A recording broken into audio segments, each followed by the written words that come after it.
plant another avocado. Thank you.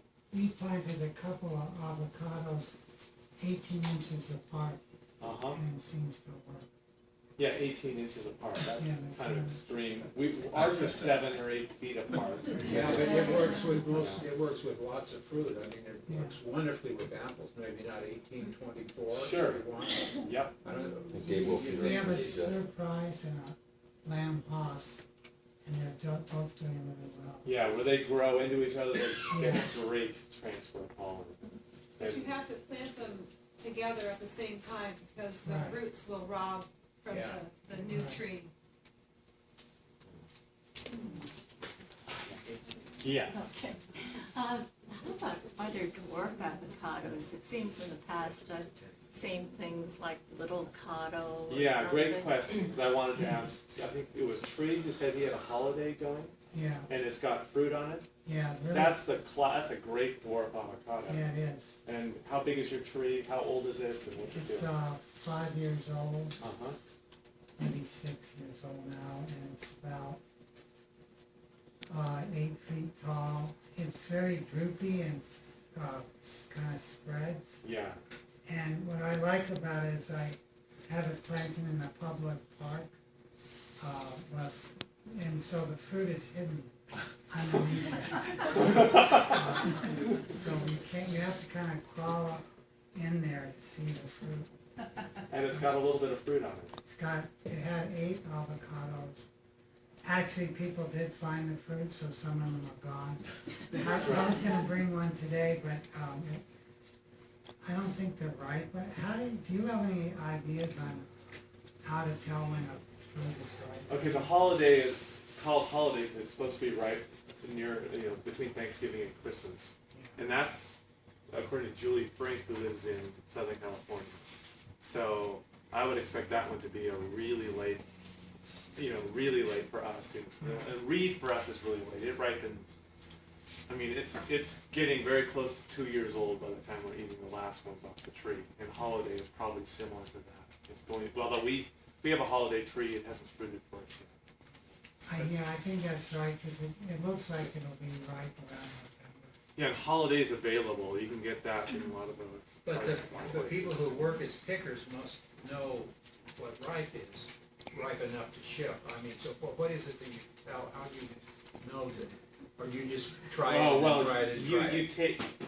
You find out about what variety it is you're planting, and you get a guess about, if you're planting a reed, we'll tell you, or the garden center will tell you, and we may or may not be right according to your situation, but you'll start pulling them off the tree at its approximate ripe time. You'll set one on a shelf in a warm place, or at room temperature at your house, and ripen it and see what it does. If it shrivels up, if it gets rubbery, you've got to leave it on the tree another, couple weeks or a couple months.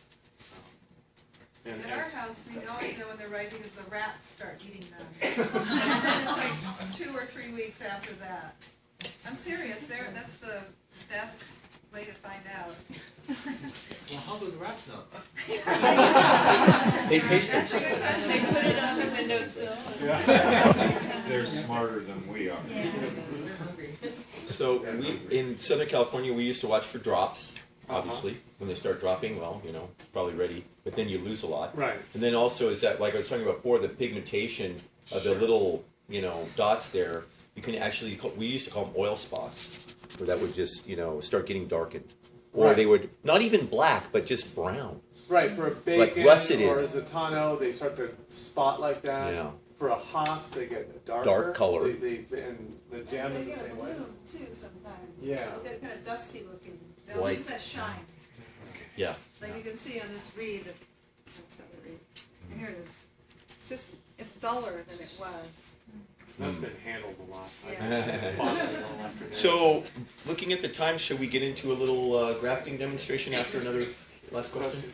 Yeah, I met a woman at the Heirloom Expo who lives right near here, and she wants to join the chapter, but she couldn't make it today, so I said I'd ask her avocado question and try to get her to join and stuff.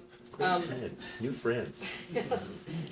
She has an 8-year-old tree. She doesn't know what kind.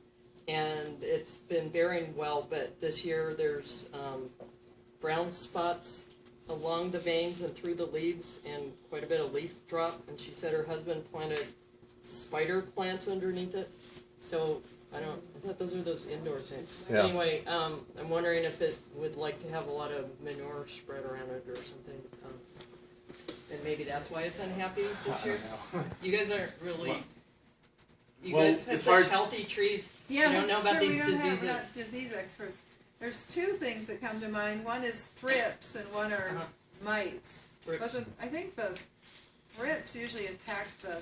John, you know that they're on the fruit, No. and the fruit gets that brown scaliness. Yeah, I'm not familiar with that, but that's what I've heard. And the mites, I mean, the mites show up as clustered brown spots on the underside and the Actually overside gray. of the Silver, they get a Yeah, silver gray, gray on the opposite brown. side, and if you take a hand lens to them, you can't see them. But again, she should take Yes, it out Okay. to the plant Yeah. clinic and they'll yeah. put it under a microscope and tell you the Okay. name of the species. Master gardeners too.